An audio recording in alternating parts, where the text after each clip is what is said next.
I think one of the big things I want, and this is something that, I think a lot around the holidays. Holidays are full of food, good food, hopefully. And I think sometimes people approach, they're trying to lose weight, they're trying to do some kind of dieting, which is not a word that I really like very much. And we can develop this kind of antagonistic, adversarial relationship with food.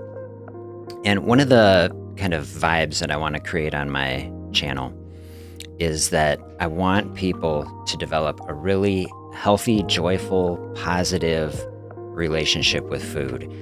And because, of course, fasting, you say, oh, we're refraining from food. I never want anyone to develop a mindset of like, oh, like food bad, I can never enjoy myself. If there's ever a time to enjoy yourself with food, of course, it's a holiday.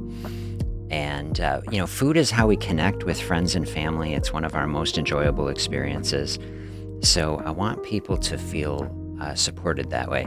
So much pressure in our society around food and eating and dieting and health. And I think we've really got to dial that back. So I always encourage people, like whatever your holiday is, in your tradition, map that out over the year and say, hey, these are really key food experiences that I want to have over the year where it's like my family or friends are going to be there.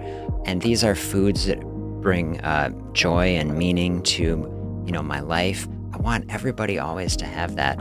Here's the 3 ways that I typically see people have success about it.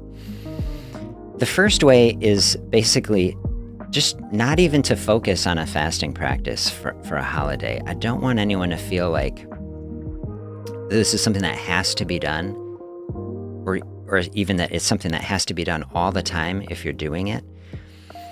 A fasting, practice does not have to be every day. We give ourselves space. Say, this day is about relax and celebrate, even indulge. I think that's fine.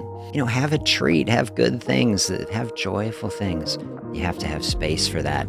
That's what helps to make dietary practice sustainable in the long term. If every day always had to be, hitting maximum intensity, you would burn out. And so we need grace like that. Thanks for sharing.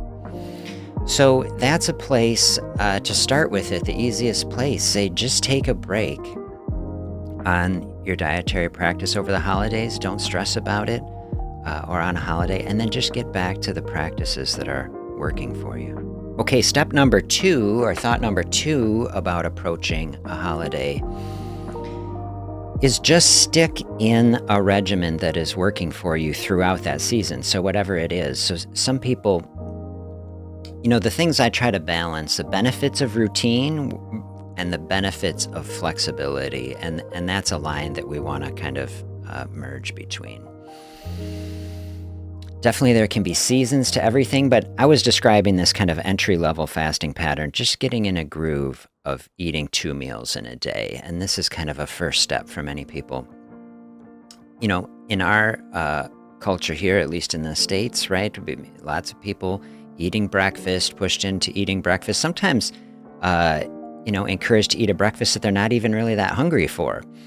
And so often I tell people, like, things could be as simple as just grabbing a cup of coffee in the morning, keep that fasting space going over the evening, through the evening into the morning. And maybe someone says, oh, I naturally get hungry around 10, 11, 12, and I eat then, and they have a dinner. And that can be not even so much like a diet. I would just say it's just a lifestyle. Somebody slept in on a weekend and then they just got up and had brunch and they had dinner. They didn't call it fasting. It was just, it was just the day. It was just what they did. It's just a normal thing to do. It can be totally normal, for someone to eat just once or twice in a day. And so if that's a pattern that resonates with your body and you feel good about it, like no reason that you have to change it for a holiday. You can keep that sort of practice going and then just plug in the holiday meal and everything else into that structure. And so some people find that really helpful. Keep that basic level of fasting space going, even throughout a holiday. and then not feeling restricted or restrained in any fashion from enjoying, all the good food and everything, like in the window of time when they would normally be eating, and then just stay hydrated, have a coffee or tea or whatever your holiday beverage of choice is in that space. And that can be a really nice approach for it. And then step 3, or option 3, strategy 3, is to lean into fasting on the days, like on a higher level, on the days surrounding the holiday. So if someone is, trying to lose weight, they want to keep momentum going, but we're trying to balance all these things. And they say, I'm going to have this day that is, much more food intense. And that is, important to me. I'd never tell anyone you can't have it. Okay. But they say, but the days on the other side, are not like that. Can you lean in, embrace some higher levels of fasting, and then balance it out over the week?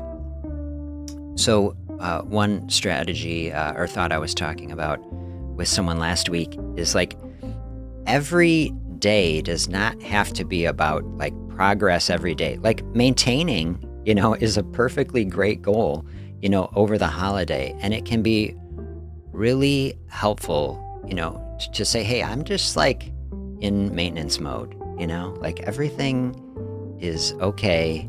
And I'm just content and satisfied in this space. And thinking of things in a week instead of like just a day, like, oh, this day has to be perfect. Like, well, can we just get to like, things are good enough over the course of the week? We have the big, like, let's say you normally eat twice a day, just out of, as an example. But you're like, you know what? It's Christmas Day or it's New Year's Day or it's whatever. I'm not doing that today. I'm eating 3 times. I'm having all the snacks I want. Okay, if that's the thing. Okay, but what if on the other side of it, on either days, you took things up a notch and you just had a 1-meal day on the days on either side of it? Then you're opening up bigger fasting space on each side of it. And over the course of the week, that'll smooth that out. We got a dip and then it's bigger and then a dip. And on the course of the whole week, maybe you come out even on the whole thing using some higher levels of fasting on either side. Sometimes I call that like, bookending or something, just kind of propping that space up. Some people really like that as a strategy. Sometimes, have you ever had it where it's like you ate a lot on a day and like you're so full, like you wake up the next day and it's like you're still full? As like so many times in our culture, we get pushed to say like, oh, we have to, keep eating. Like if you don't eat 3 times in a day, something bad is going to happen. Like, but sometimes people are like not even hungry after a big holiday. And that can be just also like a simple, natural practice to say, you know what? That was a big food day yesterday. I'm just going to follow that up with kind of some fasting space. Sometimes it'll feel good. Let the system clear out and reset.